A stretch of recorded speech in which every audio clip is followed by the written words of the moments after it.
The Making of a Nation, a program in special English.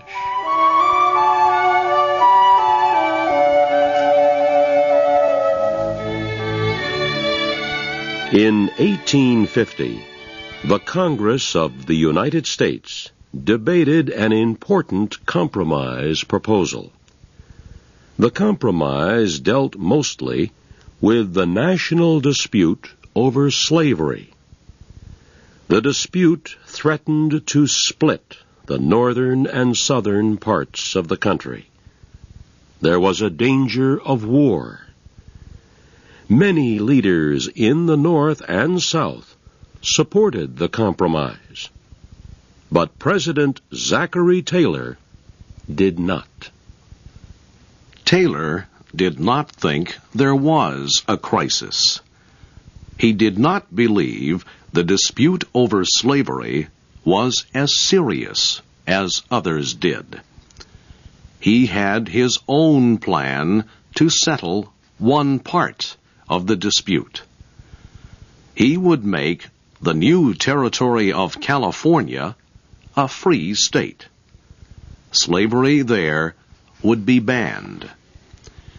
Taylor's plan did not, however, settle other parts of the dispute. It said nothing about laws on escaped slaves. It said nothing about slavery in the nation's capital, the District of Columbia. It said nothing about the border dispute between Texas and New Mexico.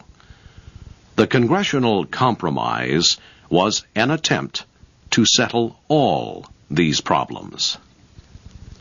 Senator Henry Clay of Kentucky, who had written the compromise, questioned the president's limited proposal.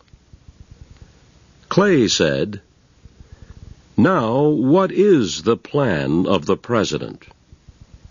Here are 5 problems, 5 wounds that are bleeding and threatening the life of the republic. What is the president's plan? Is it to heal all these wounds? No such thing. It is to heal one of the 5, and to leave the other 4 to bleed more than ever." While the debate continued in Washington, the situation in Texas and New Mexico got worse. Texas claimed a large part of New Mexico, including the capital, Santa Fe. Early in 1850, Texas sent a representative to Santa Fe to take control of the government. The United States military commander in New Mexico advised the people not to recognize the man. The governor of Texas was furious. He decided to send state soldiers to enforce Texas claims in New Mexico. He said, if trouble broke out, the United States government would be to blame. President Taylor rejected Texas claims. He told his Secretary of War to send an order to the military commander in New Mexico. The commander was to use force to oppose any attempt by Texas to seize the territory. The Secretary of War said he would not send such an order.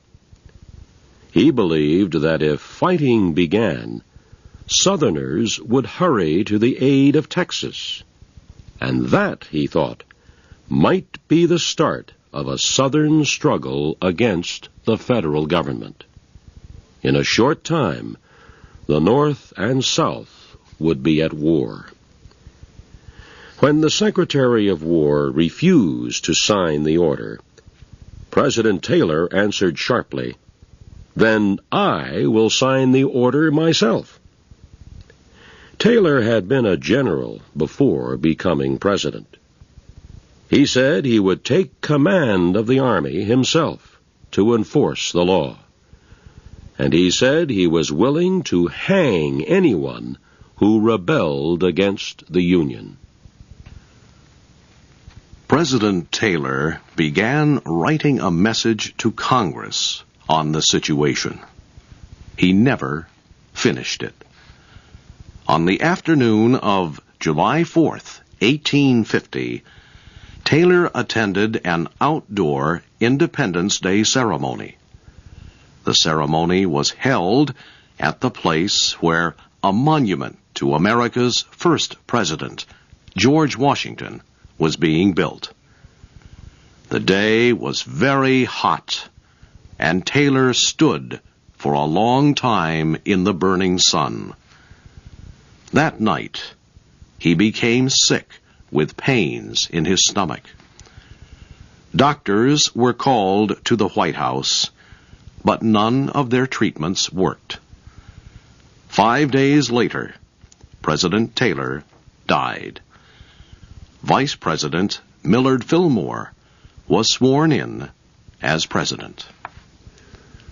Fillmore was from New York State. His family was poor. His early education came not from school teachers, but from whatever books he could find. Later, Fillmore was able to study law. He became a successful lawyer. He also served in the United States Congress for 8 years.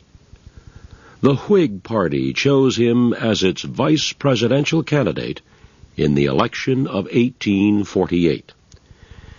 He served as vice president for about a year and a half before the death of President Taylor. Fillmore had disagreed with Taylor over the Congressional Compromise on slavery and the Western Territories. Unlike Taylor, Fillmore truly believed that the nation was facing a crisis, and he truly believed the compromise would help save the Union. Now, as president, Fillmore offered his complete support to the bill. Its chances of passing looked better than ever. Fillmore asked the old cabinet to resign. He named his own cabinet members. All were strong supporters of the Union. All supported the compromise. Congress debated the compromise throughout the summer of 1850. There were several proposals in the bill. Supporters decided not to vote on the proposals as one piece of legislation. They saw a better chance of success by trying to pass each proposal separately. Their idea worked. By the end of September, both the Senate and House of Representatives had approved all parts of the 1850 compromise. President Fillmore signed them into law. One part of the compromise permitted California to enter the Union as a free state. One established territorial governments in New Mexico and Utah. One settled the dispute between Texas and New Mexico. Another ended the slave trade in the District of Columbia. Many happy celebrations took place when citizens heard that President Fillmore had signed the 1850 compromise. Many people believed the problem of slavery had been solved. They believed the Union had been saved. Others, however, believed the problem had only been postponed. They hoped the delay would give reasonable men of the North and South time to find a permanent answer to the issue of slavery. Time was running out. It was true that the 1850 Compromise had ended a national crisis. But both Northern and Southern extremists remained bitter. Those opposed to slavery believed the Compromise law on runaway slaves violated the Constitution. The new law said Negroes accused of being runaway slaves could not have a jury trial.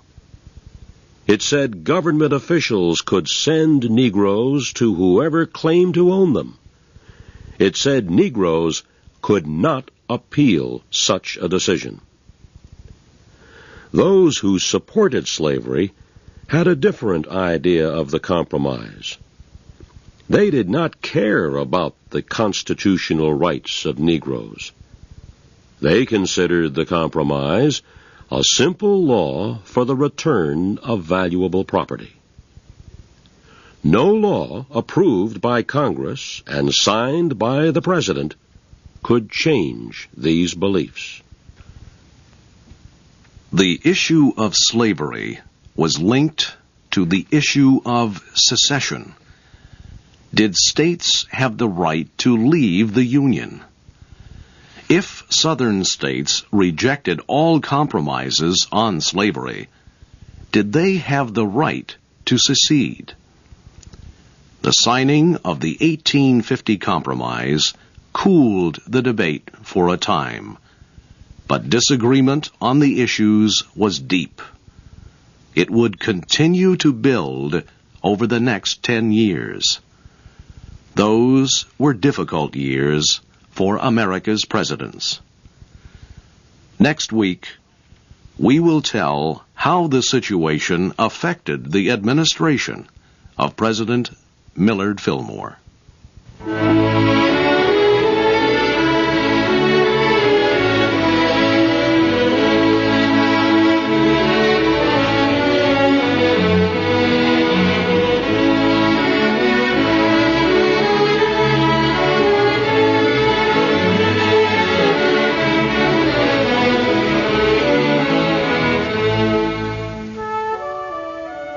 You have been listening to the special English program, The Making of a Nation.